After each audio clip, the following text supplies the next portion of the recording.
If you react when something goes wrong, then you're just making noise. And if you be proactive, then you're going to make change. Welcome to Talking Shop, the Communities Inc. podcast. Episode 3. What is Islamophobia?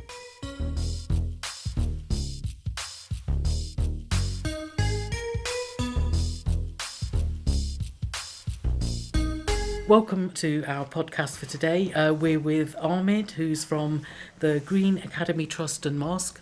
Ahmed, I know you're involved in a range of other activities as well. Do you want to just tell us a little bit about who you are and the things that you're involved in? Hi Shamsa, thank you so much for inviting me today. I'm really looking forward to having this conversation with you. So I'm the head imam of Green Academy Trust Mosque. I'm very much heavily involved in community cohesion work. So although I'm an imam and I have my pastoral duties, taking care of the Muslim community, enhancing their spirituality, teaching, educating. But in addition to that, not only is it my passion, but part of my role, which is to bring communities together, diverse communities together. So that's been my passion for 10 years, and I often say I don't have a job, I have a hobby. So I'm really keen and engaged in this work. So that's just a very brief background about myself and where I work in Green Academy Trust Mosque. Yeah, great. And it never feels like work when you do a job that you're passionate about. Yeah. So that's great. So, you're here because it's Islamophobia Awareness Month. Let's just start off with defining, what is Islamophobia? So the APPG's definition describes Islamophobia as the targeting of Muslimness and the expression of Muslimness. So it's a type of racism which targets the expression of Muslimness. And I think that's a brilliant definition, because it's not about targeting Muslims, rather it's targeting the identity of Muslims. And hence you have many people who resemble Muslims but are not Muslims. So like the Sikh community, even members of the Hindu community who dress like Muslims, they will be targeted because they are assumed to be Muslim. And people who are Romanian and may wear scarves, people get targeted. The Sikh community, they also wear scarves. So it's about targeting the expression of Muslimness. And so it's a type of racism, in the sense that the concept of racism is that our values are better than your values, our culture is better than your culture, our skin color is better than your skin color, we are just better than others. So Muslims are looked as downtrodden. They are considered to be low class. They're considered to be marginalized, and that all these assumptions about Islam results in attacks on Islamophobia, and they translate into hate crimes. So Islamophobia is about targeting the expression of Muslimness, and one thing which, although the definition doesn't describe this very clearly, but in the explanation it does, it's more got to do with discrimination. So how you would treat other communities is very different to how you would treat Muslims when it's got to do for exactly the same thing. One thing which I can give you an example of, you look at the grooming gangs. The Metropolitan Police's own report in this has concluded, well, the Home Office's report has concluded that it's got nothing to do with faith. And majority of the perpetrators of child sexual abuse are not from the Muslim community. But when an individual with a Muslim background, Muslim name, commits that horrendous act, it's his religion which is bought into it. But when someone else does it, their religion is not bought into it. And that goes with any crime. And hence it ties into racism, because if a black person or a brown person was to commit a crime, you look at the media, to say a black individual or a black suspect, etc., etc. But when that same crime is committed by a white individual, it's not said, oh, a white suspect, he's just a gentleman. And I know this is true because some of the work which I do is with the police. So I'm chair for the PCC. I chair the scrutiny panel, which scrutinizes use of force and so use of force on body-worn videos and stop and search. And we know that only recently, in the last 3-4 years, has the terminology changed, when the call handler inputs the data. So the call handler would describe the suspect with their ethnicity if they weren't white. And if they were white, then the ethnicity wouldn't be mentioned. It was just that two gentlemen and describing through their clothes, etc., etc. And this is the police using this. So if the police are using this, and they get this from the media. So it's a type of racism. So Yeah. Islamophobia is a type of racism, discriminatory, looking at Muslims as downtrodden, and that translates in attacks. Yeah, and I think we get that across, large organisations and the media. I think it's called stereotype threat, where, as you say, where something negative happens, the identity of that person is very visible in that communication. Yeah, absolutely. Where something positive happens, and it's a minority person that's involved, that is mentioned. That is, So, yeah, the absolutely. messages just reinforce the negative stereotypes around that. So, what's the purpose of Islamophobia Awareness Month? Why is it important to raise awareness? So, Islamophobia Awareness Month, unfortunately, the hate crime against Muslims is not given the same coverage as any other form of hate crime. Several years ago, I believe it was an organization called MEND. They touted with the idea, borrowing it from Black Lives Matter, Black History Month, Pride Month, etc., etc., which is all brilliant, raising awareness of those people who have been marginalized, people who have been Could you just tell us discriminated what against. MEN stands for? So MEND is an advocacy organization which stands for Muslim Engagement and Development. So it's like an advocacy organization. So and with the MCB as well, which is the Muslim Council of Britain. So looking at Black History Month and other, you have the Holocaust Memorial in February. So all of these events, which are brilliant, fantastic, and I support all of them. Borrowing that idea from them, that let's dedicate a time in the year where organizations, communities, organizations, public sector organizations, private organizations, and just individuals from the community pay attention to Islamophobia. So I think it's a brilliant idea where we can raise awareness in that month. So lots of organizations get involved in learning about what Islam is. We're learning about what the causes of Islamophobia, how to be allies, and how to support those Muslims who have been victimized. And not only, as I mentioned previously, not only just Muslims, those people who have been victimized because of Islamophobia. Many hate crimes against individuals who are not Muslim is actually Islamophobia, because you're perceived to be Muslims. So you have Professor Harminder Dua from Nottingham. He's mentioned this to him as himself. He wears a turban, he's Sikh, and he's been called Taliban many times. He's been the victim of Islamophobia, but he's a brilliant example of being an ally, because he talks about supporting the Muslims, and I really salute him, because I think he's such a great individual, and who's very wise in how he approaches the matter. But not only is he wise, he's passionate about defending the Muslim community from attacks of from discrimination. So I really salute him. Yeah. So I know we were talking before we started this, and unfortunately you have had experience yourself of facing Islamophobia. Yeah. Could you just share sort of an So, example of? Unfortunately, I've had several incidents of Islamophobia. The first one, which I remember, was actually when I was about 14 years old. Me and my brothers, we had some guests from South Africa, so they had visited us in the UK. So about 25 years ago, that was my first experience.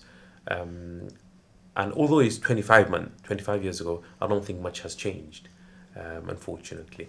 So we went for fishing, and it was about 7 of us. We had an 8-seater, so there was 7 of us in the van.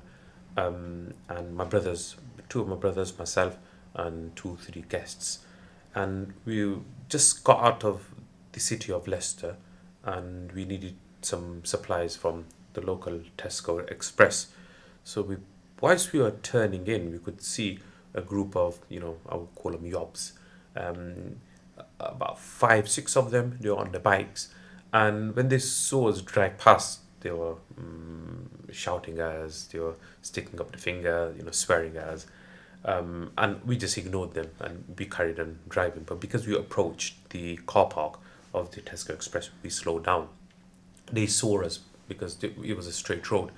Unbeknown to us, whilst we had turned into the car park, they had actually followed us, and they had picked up stones, and I think there was one large rock they had, and they came off their bikes and they ran towards us.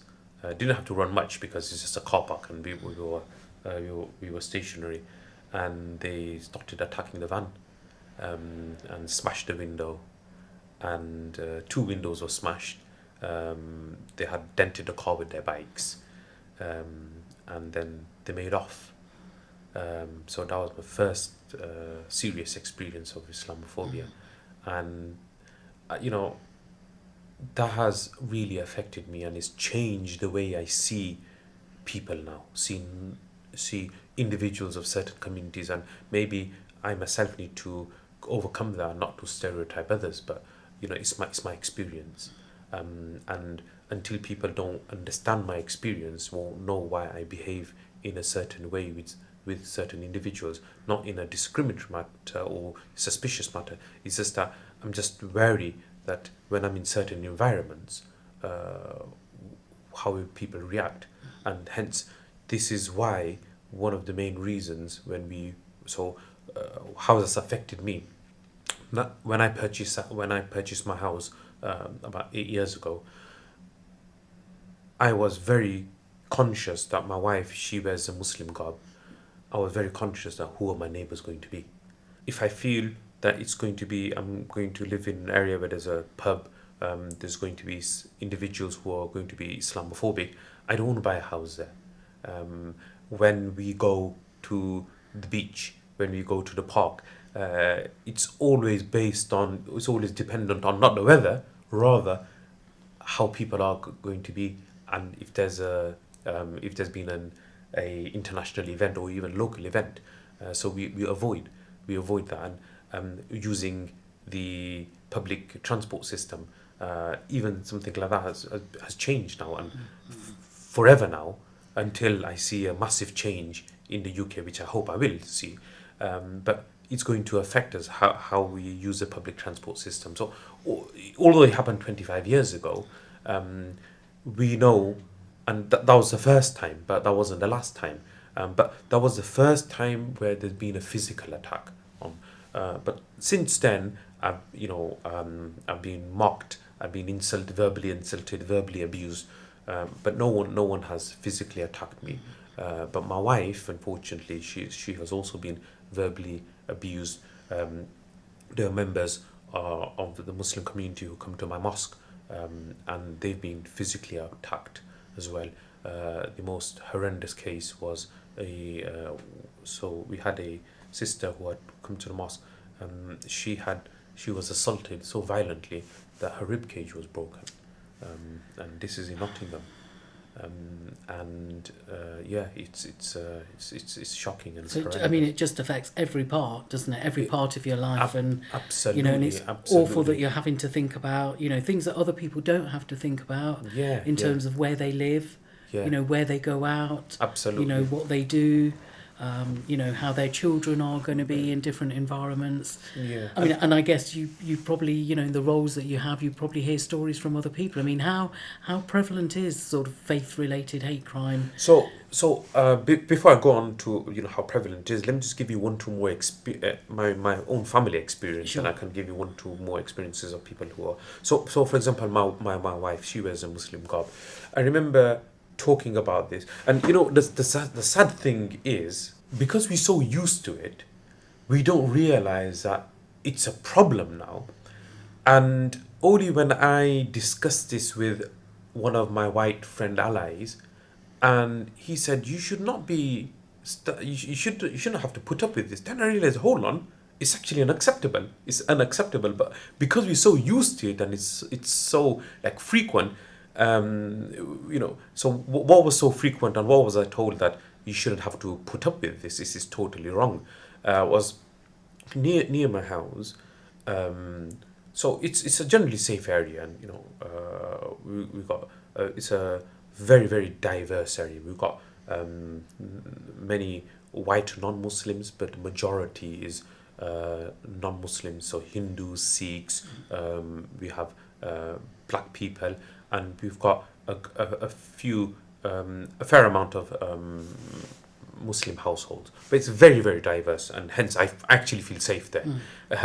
So it's not about living amongst Muslims, it's about living where you know that no one's going to be attacking you, mocking you, insulting you, hurting you. So there were a few.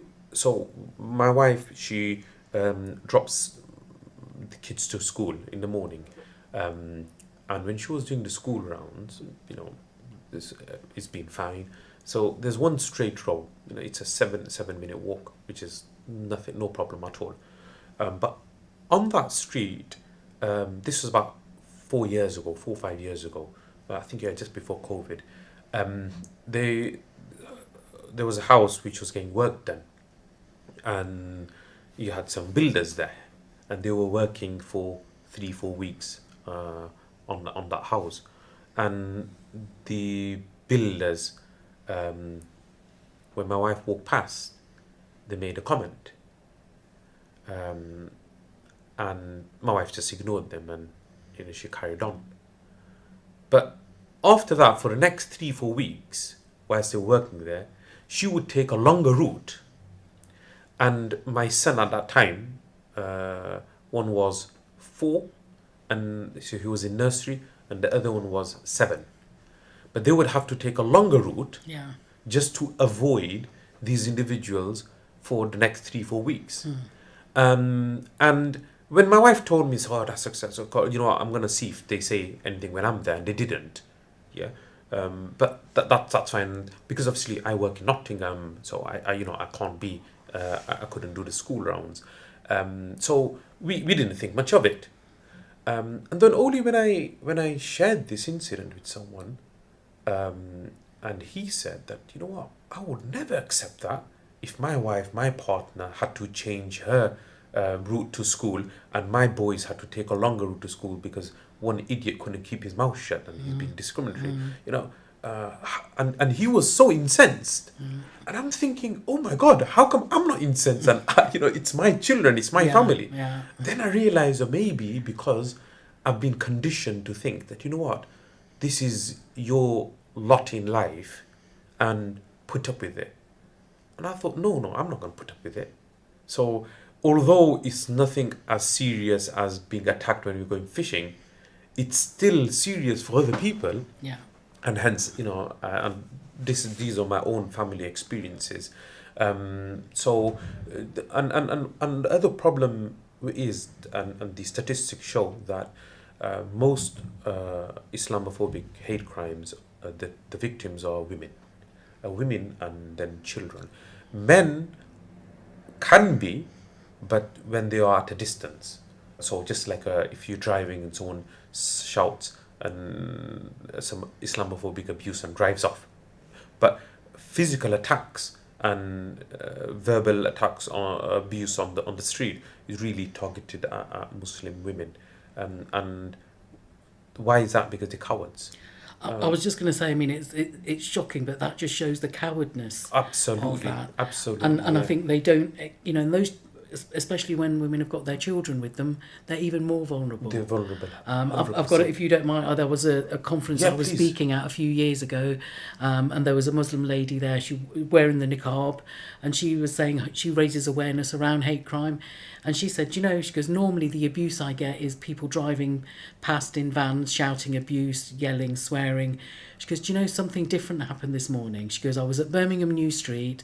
She goes, and I was waiting just on the, in the concourse area. She goes, and I could see this young man walk towards me, and he had a very expensive suit on, a very expensive briefcase. And she goes, and I could see him coming out towards me out of the corner of his eye. And as he came closer, he leaned in towards her and said, have you got a bomb underneath there? And because of who this woman is, Oh you my know, and the God. work that she does, she took a deep breath and she turned around, she raised her voice and said, "Why are you asking me if I've got a bomb underneath here?" And she goes, "I don't know if he was more surprised that I had a voice or the fact that I actually spoke back to him." Straight away, he turned around and started walking away. Yeah. She knew then that he was a coward. He wasn't a threat to her. She then followed him. She said, "I followed him across the concourse, saying to him, 'What have you got in your briefcase then? Have you got a bomb in your briefcase? Why are you making assumptions about what I've got here? Why are you even asking?'" Because obviously he didn't want other people around to know what he'd done what and he'd what done, he'd yeah. said. And she said by the end he was almost running away from her. Yeah.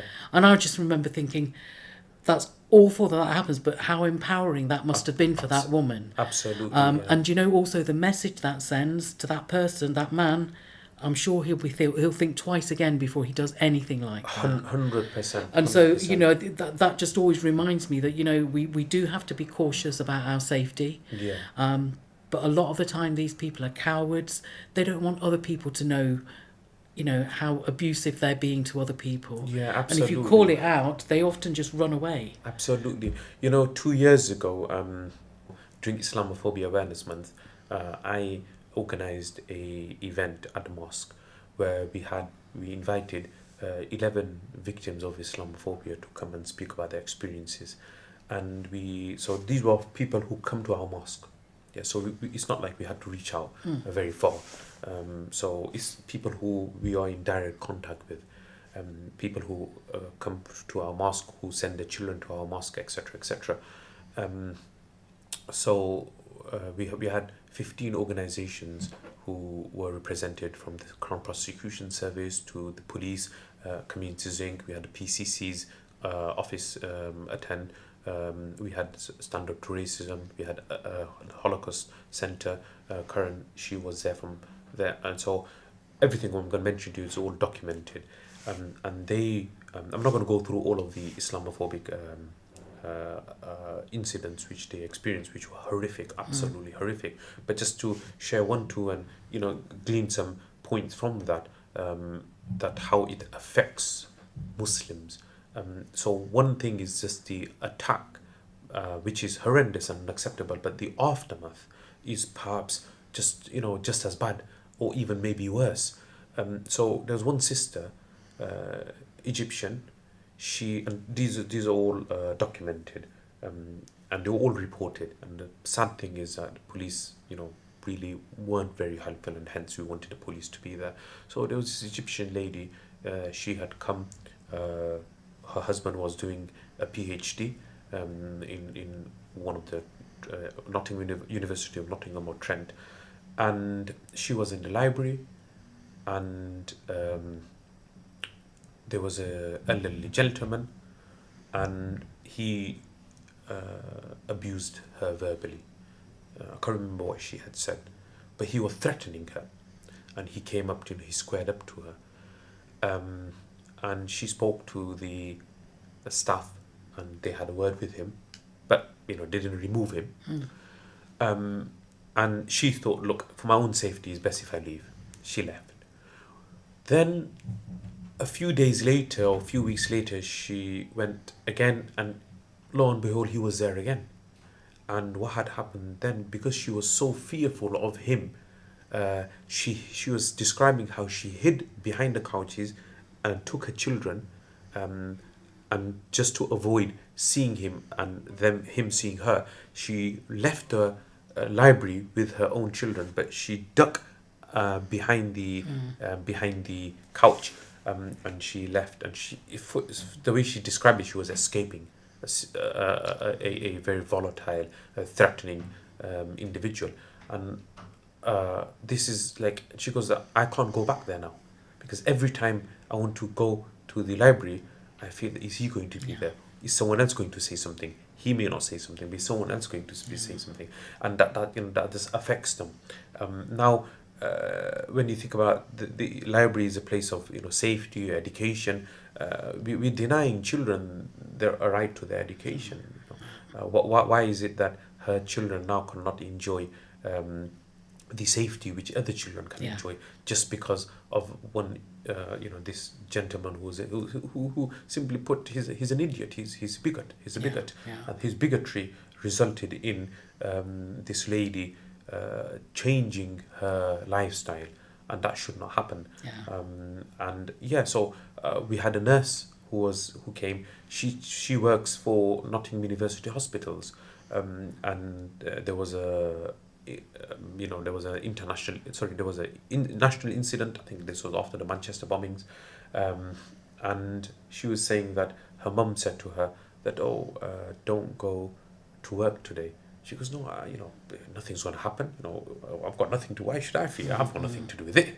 And she was a nurse, and she goes, I got onto the tram, and this white man came, and he squared up to me, shouted abuse at me in my face, and didn't stop there. And he punched me in my stomach. And that's when I remembered what my mum said. And she goes, it's never left me. Yeah. And now she's going to think twice about taking the bus or the tram. And that's the reality, and that should not happen. That shouldn't happen. But yeah, so the question you asked was, how prevalent is it? Unfortunately, it's very, very prevalent. Yeah. So Islamophobia, it's the highest form of religiously motivated hate crime. Yeah, I think the latest figures are 40% of all religiously motivated hate crimes are Islamophobic, which is shocking, and that's the highest portion. And especially when you look at so in hate crimes, there are several types of hate crime.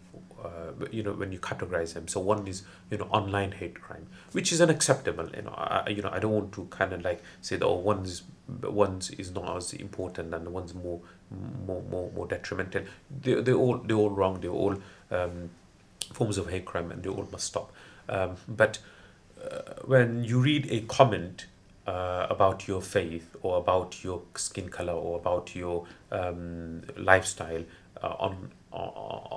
on screen, how it impacts you is very different to how it impacts you when someone's sat next to you on bus and they say something, or someone when you walk in. It hurts you more. Yeah. Because it's actually a physical experience.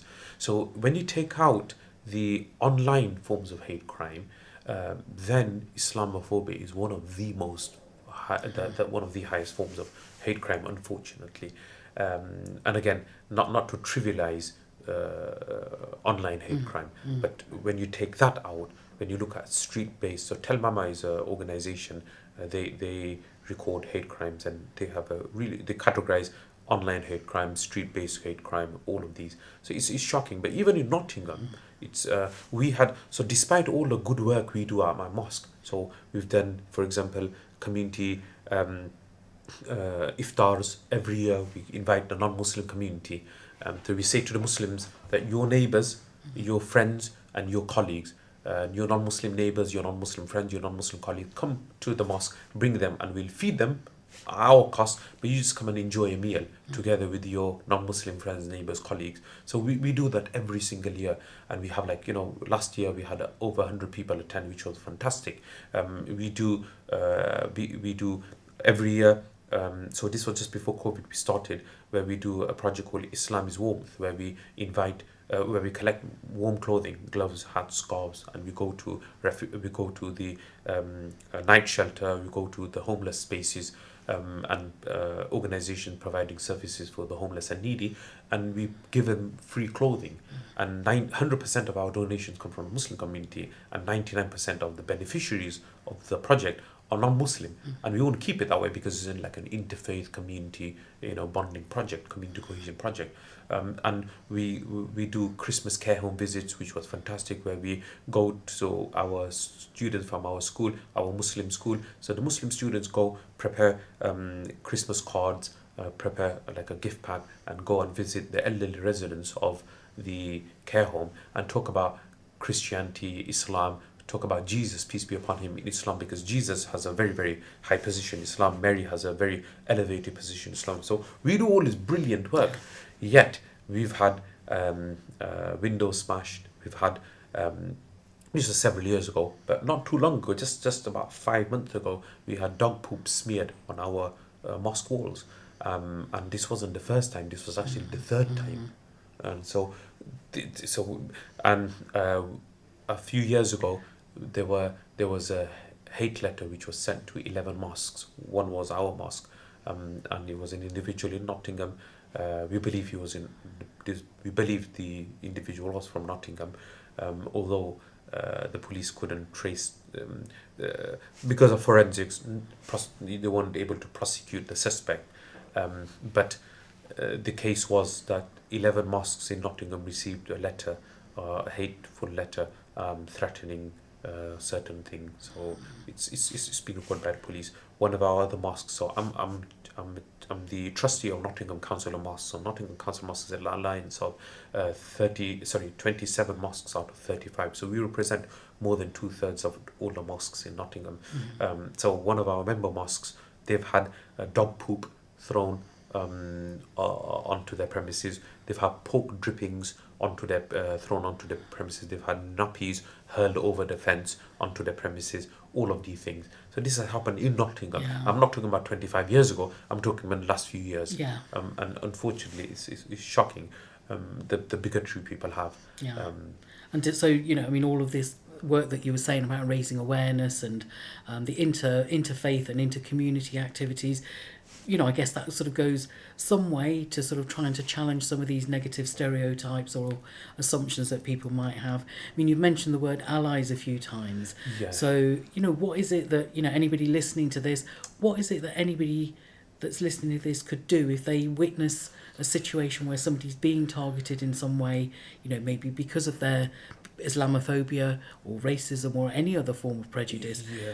What can people do to be allies? Yeah, so brilliant. So I think allies is one of the ways which I am very, very passionate about that to tackle Islamophobia. Being an ally is where you support the victim, although you yourself have not been victimized, but you say, look, we as as family of humanity, so family of humans, if someone is suffering, then how can I be their ally? How can I alleviate their suffering? That would mean that if you witness, and I think Communities Inc. does brilliant work in that, and I think the idea of being an ally is, I would say 3 things. One is that if you witness any form of hate crime, but we are talking about Islamophobia, go and give support to the victim, challenge the perpetrator.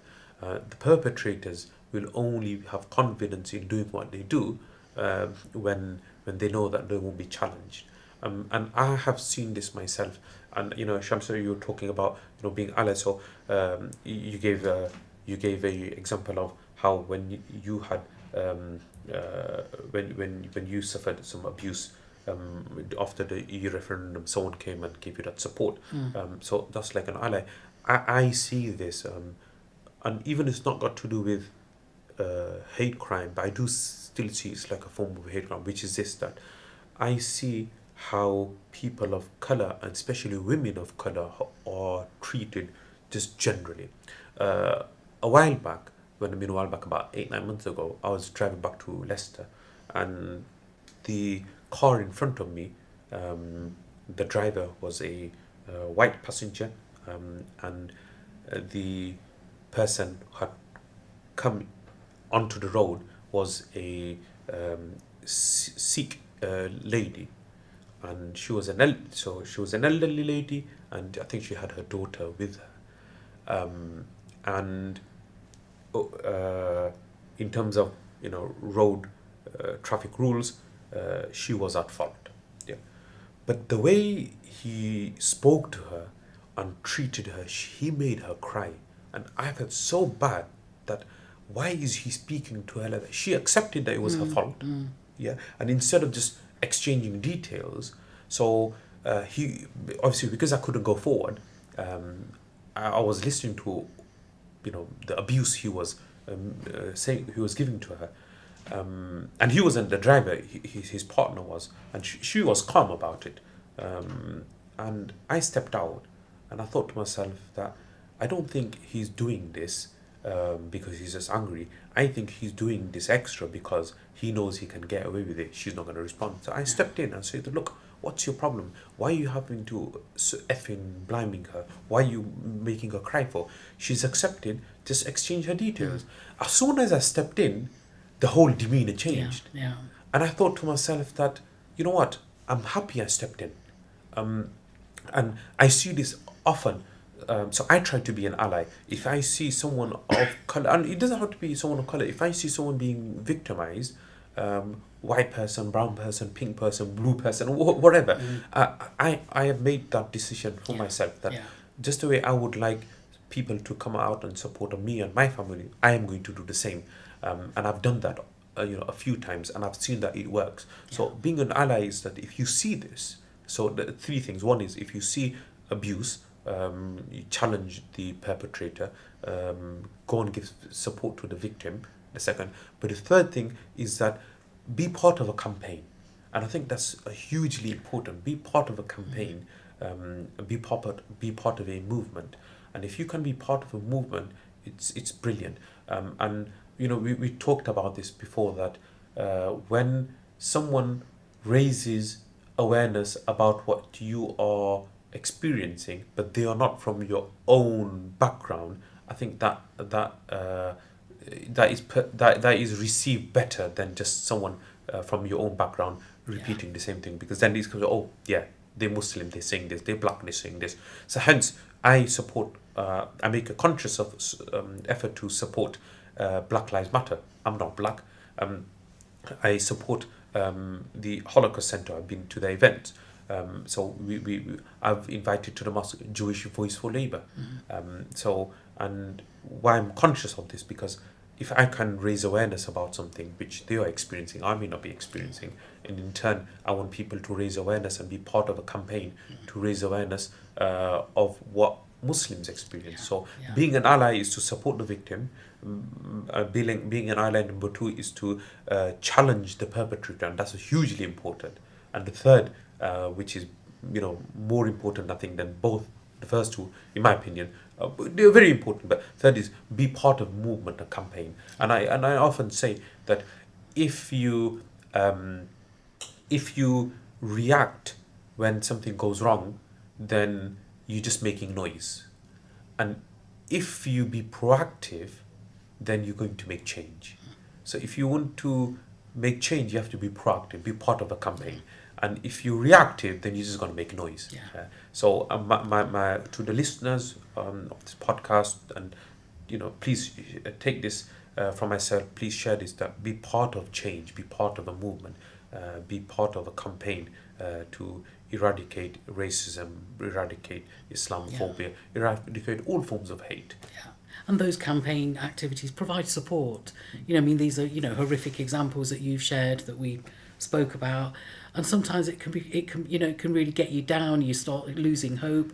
But if you've got other people that are sort of with you and working with you, it provides hope. It provides a bit of it lifts you up a little bit, and you can get that support. Yeah, absolutely. And so one thing which I've been doing this community work for over 10 years, and trying to address Islamophobia. And I often say this to Muslims, non-Muslims, and honestly, I genuinely believe this. And in Islam we have a phrase called Wallahi, and when you say that phrase, it means it's like you're taking an oath. So it's very serious what you got to say. So if you should never say Wallahi unless you're very sure of what you got to say. So what I'm about to say now, I'm going to precede that by saying Wallahi, that I honestly believe that most of the people out there have a good heart. They're not Islamophobic, they're actually just misinformed. And that's why I would say to the Muslim community that when you experience Islamophobia, don't hate people. Even the person who has abused you, it's very, very likely that he's not inherently evil. Some people are, but it's very likely that he's not inherently evil. He's just misinformed. Why I know this is because over the years, I didn't believe this. First I thought, like Malcolm X said, he believed, not he said, he believed, because of what they experienced in America, that white people and colored people cannot coexist peacefully. However, when he went to Hajj and he experienced that Muslims and Muslims from all background, white, brown, all shades of white, all shades of brown, all shades of black, have come together, and he writes in his autobiography that I have slept on the same rug with people whose eyes were the bluest of blue, hair blondest of blonde. I've eaten from the same plate who's from people who are white, and I've understood that people can coexist peacefully. It's just the environment. Yeah. So he changed. So when I invite people, we've had over 1,000 people come to the mosque over the last 10 years, and speaking to them, doing the Islamic awareness events with them, and they start to confide in me because they see me as someone who's impartial, who's passionate, and who's honest in what I do. So I've had like a black priest say to me, Ahmed, you know what? I actually thought that Muslim wanted to ban Christmas, but I'm happy, we've had this conversation. And he was such a lovely individual. And I thought to myself that what made him feel that way? It wasn't him being an inherently evil person. He's a brilliant person, honestly, such a wonderful person. But it was the media and his politicians. So I don't blame individuals who are Islamophobic for their beliefs. Yes, they need to do something about it. But who I blame? I blame the media and I blame politicians. But being an ally is part of recognizing this and that change. So it's hugely important that we try to bring communities together. And when you experience Islamophobia, it creates tensions for both communities. And I'll just give you one example, and we can start to end with this. Maybe about 2 years ago, community center in Newark, they used to do a lot of community work, bringing this to have events, food events, supporting the local community, and they had really, really good relationship with the local community. However, as mentioned, there are always certain actors who are inherently evil. They want to stir up hatred. So there was a local councillor, and unfortunately politicians, the only thing they are interested in is climbing the greasy pole and being. So it was election approaching, and he thought it was a good idea to stir up hatred. So what he done was he got a letter sent out to the residents of the community, and I spoke to the mosque. I spoke to one of the members of the mosque, and sent out to the community. Oh, if you hear any, if you hear any noise, or if you're being disturbed, then report it. But there was never the case there. But they invented that and they created that atmosphere of suspicion. What the member of the mosque told me is that since then, we live in suspicion of that community and they live in suspicion of us. And that was never the case. So because before this incident, if there were 3-4 white individuals on the corner of the mosque, first I would say, oh, hello, hi, and they would say hi back and whatever, and we'd carry on because we had a very, very good relationship. But now I'm thinking, oh, are they spying on us? Are they? What do they think of us? So I avoid them, and then that means they're going to avoid me. So tension's going to be created, and that was all created. And that could, so Islamophobia, and not only Islamophobia, tackling all forms of hatred helps bring communities together. The population of Nottingham is non-white, I think is 43%. Yeah, so 43%. Now they're not going to go anywhere. They're not going to disappear. So now, how are we going to live together? We're not going to go anywhere. So we can't live where we are suspicious of the white community is suspicious of the Muslim community, the Muslim community is suspicious of another community, that community is suspicious of a third community.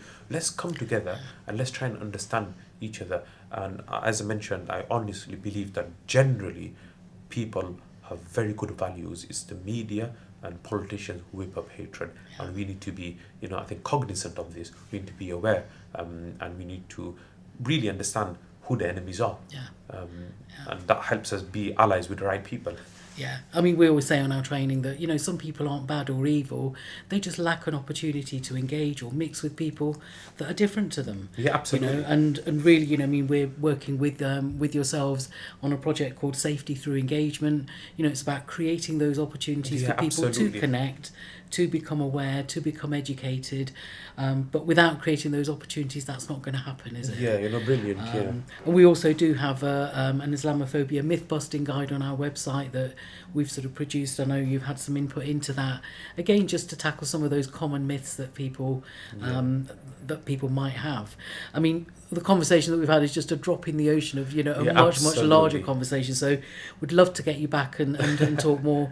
But thank you very much. I mean, it's important to raise awareness around Islamophobia.